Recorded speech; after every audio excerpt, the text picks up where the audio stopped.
Catch up on the latest business news, and we start with a major court case across in the United States that centres on the world's most popular weed killer. Cole Stangler is here with the latest. Cole. That's right, Eve. A jury in California has ruled that Roundup was a substantial factor in causing the cancer of a man who used the product regularly in his yard. The court will now examine whether the company should be held liable for causing Edwin Hardeman's illness. It's the second major legal defeat in a year for Monsanto, which first developed the product in the 1970s and was bought by Bayer last year.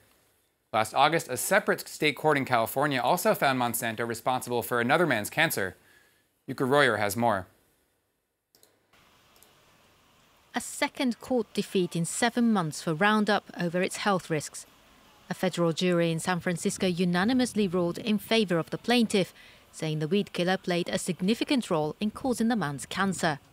Edwin Hardeman, now 70, had used the glyphosate-based product for 26 years in his garden before being diagnosed with non-Hodgkin's lymphoma in 2015.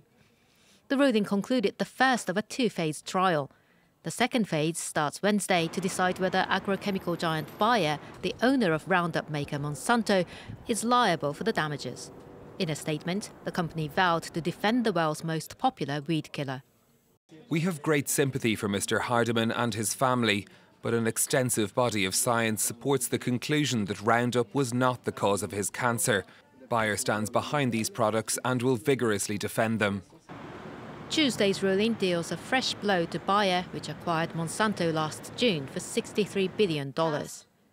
Barely 2 months later, a California man was awarded almost $300 million after a jury found Roundup caused his cancer, sending Bayer shares plunging. That amount was later reduced to about $80 million. More than 11,000 similar lawsuits have been filed in the United States. While the company maintains that glyphosate is safe if used adequately, concern over its links to cancer has sparked global campaigns against the chemical. In 2017, French President Emmanuel Macron pledged to ban glyphosate in France within 3 years, rejecting a European Union decision to extend its use for 5 years. Google will ask Android smartphone users in Europe if they want to switch to competing search engines or browsers. It's a move to ease pressure from European Union antitrust regulators. The EU is expected to hit it with a new fine today for violating competition rules. That's in addition to €7 billion worth of penalties already leveled against the company. Google hinted at that pressure from the EU in a blog post explaining the latest change for Android users. The company's senior vice president of global affairs saying Google has been listening carefully to feedback and vowing to make further updates to our products in Europe. Next up, high-stakes trade talks between the US and China are set to resume next week, starting in Beijing. The country's aiming to close a deal by mid-April to end their nearly year-long dispute. The US has imposed tariffs on about $250 billion worth of Chinese goods, and Beijing has retaliated with tariffs of its own. One of the major sticking points, Washington says it wants China to end what it calls forced technology transfers from US to Chinese companies. The delivery giant FedEx has seen its results hurt by the slowdown in global trade. The company lowered its earnings forecast for the full year for a second time after reporting a drop in revenues for the 3 months to the end of February. Now, FedEx is often seen as a bellwether for the global economy, its chief financial officer warning that trade growth was continuing to slow. Turning now to markets, investors looking ahead to the U.S. Federal Reserve meeting later in the day. Central bank is expected to keep interest rates unchanged.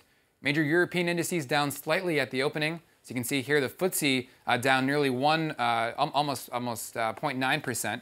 The CAC 40 here in Paris down nearly a fifth of 1%. Meanwhile, in Asia, it's a bit more of a mixed bag. Tokyo's Nikkei, as you can see, up about a fifth of 1%. Investors reacting to that news about ongoing U.S.-China trade talks and those new talks starting next week. As you can see here, the euro, meanwhile, in the currency markets, trading about $1.13, or that's about 86 pence sterling, 85 pence sterling, I should say. And finally for me, Volkswagen chief executive Herbert Diess is under fire after comments that left some scratching their heads. The auto executive was discussing the high profit margins of VW brand Porsche last week when he used the phrase, "profits will set you free." That seemed to be a reference to the slogan, "work will set you free," which was once displayed on the gates of the Nazi concentration camp at Auschwitz.